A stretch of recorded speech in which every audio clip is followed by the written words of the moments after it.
किसान बंधुओं नमस्कार।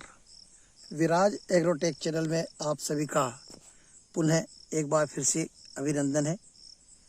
किसान मित्रों, आज मैं आपको सोयाबीन में जब फूल या करा आने की स्थिति बनती है, जब हम उर्वरक का उपयोग करते हैं, कौन सा उर्वरक डालना होता है, कितनी मात्रा में डालना होता है, यह किस प्रकार से काम करता है, इसके डालने से क्या फ़ायदा होता है, इन सब की जानकारी अपने इस वीडियो के माध्यम से आपको दूंगा। आप वीडियो को अंत तक जरूर देखिएगा। और जो बंधु इस चैनल पर पहली बार आए हैं, उनसे भी मैं निवेदन करूंगा कि विराज एग्रोटेक चैनल को आप सब्सक्राइब करिएगा। साथ में बाजू में आने वाली घंटी को भी दबा दीजिए, ताकि जब भी मैं कोई नया वीडियो अपलोड करूं तो वो सर्वप्रथम आपको प्राप्त होवे। अब किसान बंधुओं, वैसे तो हम बुआई के समय पर खाद का उपयोग करते हैं।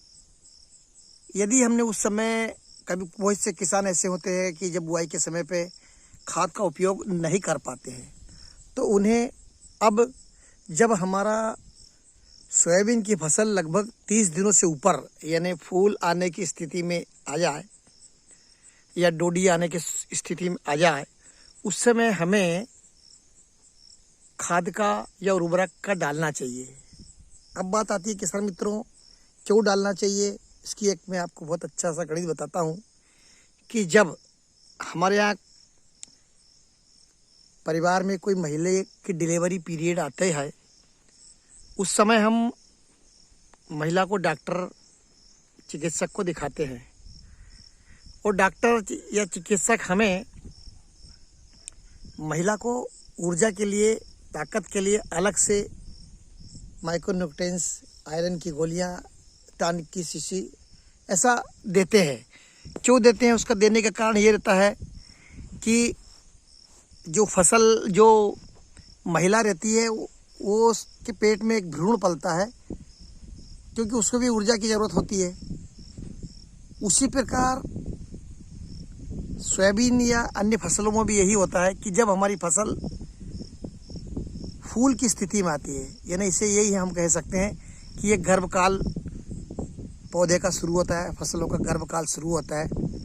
इस समय इसको अतिरिक्त ऊर्जा की आवश्यकता होती है, और उस समय यदि हम खाद की मात्रा देते हैं तो निश्चित है उसका ये सबसे बड़ा लाभ ये होता है कि पहले तो जड़ें का फैलाव होगा, तना मजबूत होगा, तीसरा पत्ते हमारे जो रहेंगे पूरे हरे भरे रहेंगे।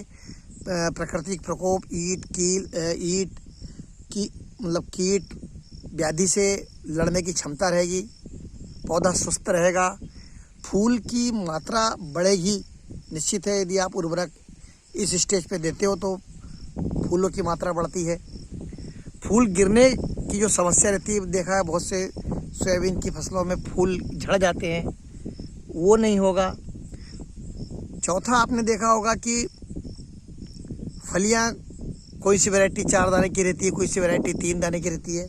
तो परिपक्व मात्रा में जो वैरायटियाँ जो बनना चाहिए बनती है, यानी 4 दाने की फली 3 दाने की नहीं रहेगी, न 3 दाने की फली 2 दाने की रहेगी, वो 4 की बनेगी।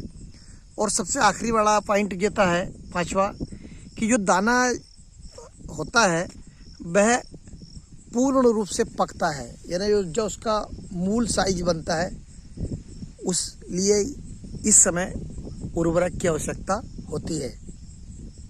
अब बात आती है मित्रों कि हमें कौन सा उर्वरक डालना चाहिए। तो किसान मित्रों, पहले तो सबसे पहले उर्वरक डालने के पहले हमें ये ध्यान रखना होगा कि हमारे खेत में नमी है या नहीं है। जब अपने खेतों में नमी रहे, उसी समय हमें खाद का उपयोग या उर्वरक का उपयोग करना होता है। किसान मित्रों, एक तो सबसे पहले इसमें यदि आपने 2 बोरी सुपर फास्फेट बुआई के पहले यदि डाल रखा है तो ठीक है, अन्यथा अब जब हमारी सोयाबीन 30 से 35 दिनों के लगभग हो, जब हमें 20 से 25 किलो DAP और DAP उपलब्ध ना हो तो NPK आप प्रति एकड़ के हिसाब से डाल सकते हैं। कहीं कहीं किसान बीघा में खेती करते हैं तो वो हिसाब से उसको कम मात्रा कर लें। बाकी आपको 20 से 25 किलो प्रति एकड़ के हिसाब से आपको डीएपी या एनपीके का आपको यूरिया जैसा गेहूं में डालते हैं ऐसा पूरे खेत में आप डाल दें। जिन किसान बंधुओं ने सल्फर का बुआई के समय उपयोग नहीं किया है तो आप 5 किलो प्रति एकड़ के हिसाब से सल्फर का भी उपयोग कर सकते हैं, क्योंकि सोयाबीन की फसल में सल्फर बहुत ज़्यादा ज़रूरी होता है, क्योंकि तेल बनाने का मुख्य काम सल्फर ही करता है। इसलिए आप 5 किलो प्रति एकड़ के हिसाब से डीएपी के साथ में मिला के और आप सल्फर का उपयोग कर सकते हैं। अब बात आती है, बहुत से किसानों कमेंट्स में पूछते हैं कि यूरिया डालना चाहिए कि नहीं। यदि आपकी सोयाबीन छोटी है, जो उसका वानस्पतिक विकास नहीं हो पाया है, तो उसमें आप यूरिया का उपयोग कर सकते हैं। अन्यथा डीएपी में ही यूरिया की मात्रा रहती है और सोयाबीन की जड़ों में राइजोबियम बैक्टीरिया रहते हैं, तो वो खुद वायुमंडल से नाइट्रोजन का एब्जॉर्ब कर लेते हैं, इसलिए वैसे ज़रूरत नहीं है। परंतु यदि आपकी फसल औसत से छोटी दिख रही है तो आप यूरिया का उपयोग भी कर सकते हैं। इससे किसान बंधुओं, इनके डालने से सबसे बढ़िया पहली बात तो ये होगी कि जो नई शाखाएं निकल रही है वो पूर्ण रूप से शाखाएं निकल जाती। जैसा आपने देखा होगा कि ये देखो, ये शाखाएं निकलना शुरू हुई है, ये शाखाएं निकलना शुरू हुई है, ये पर्याप्त मात्रा में बढ़ जाएगी। पहला, जड़ों का अच्छा से विकास होगा, जड़ा जितनी ज़्यादा फैलेगी उतना उत्पादन बढ़ेगा, पौधे का तना मजबूत होगा।